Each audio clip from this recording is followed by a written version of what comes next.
இஃப்தார் சொல்லி கேள்விப்பட்டிருப்பீங்க. இப்போ இஃப்தார்னா என்னன்றதை பற்றி பார்க்கலாம். ஃபாஸ்டிங் இருக்கிறது வந்து முஸ்லீமில் ரொம்ப ரொம்ப முக்கியமான ஒன்று. அதுவும் இந்த ஹோலி மந்த் ஆஃப் ரம்ஜான் சொல்லுவாங்க. அந்த டைமில் வந்து கண்டிப்பாக ஃபாஸ்டிங் இருப்பாங்க. அது எப்படி ஃபாஸ்டிங் இருப்பாங்கன்னா, சன்ரைஸ்லேருந்து சன்செட், சூரிய உதயத்துலேருந்து சூரியன் மறையிற வரையும் அவங்க ஃபாஸ்டிங் இருப்பாங்க. எவ்ரிடே இது மாதிரி இருப்பாங்க. அவங்க எப்போ சாப்பிடுவாங்கன்னா, இந்த சூரியன் உதயத்துக்கு முன்னாடி ஒரு வாட்டி சாப்பிடுவாங்க, சூரியன் மறைஞ்சிட்டோன்னா ஒரு வாட்டி சாப்பிடுவாங்க. இப்போ இந்த சூரியன் உதிக்கிறதுக்கு முன்னாடி சன்ரைஸ், பிஃபோர் சன்ரைஸ் அவங்க சாப்பிடுவாங்க பாருங்க, அந்த சாப்பாடுக்கு வந்து சுகூர்னு சொல்லுவாங்க. அதுவே ஃபாஸ்ட்டை பிரேக் பண்ணுறதுக்காக சன்ரைஸ் சன் செட் ஆகிட்டோன்னா ஃபாஸ்ட்டை பிரேக் பண்ணதுக்கு அவங்க ப்ரேயர் பண்ணுவாங்க. ப்ரேயர் பண்ணிவிட்டு அந்த ஃபாஸ்ட்டை பிரேக் பண்ணும்போது ஈவினிங் ஒரு சாப்பாடு சாப்பிடுவாங்க, ஃபுல் மீல். அதுக்கு தான் இஃப்தார்னு பேர்.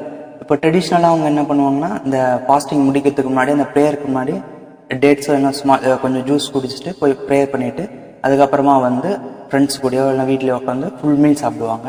அந்த ஃபுல் மீல் பேர் தான் இஃப்தார்.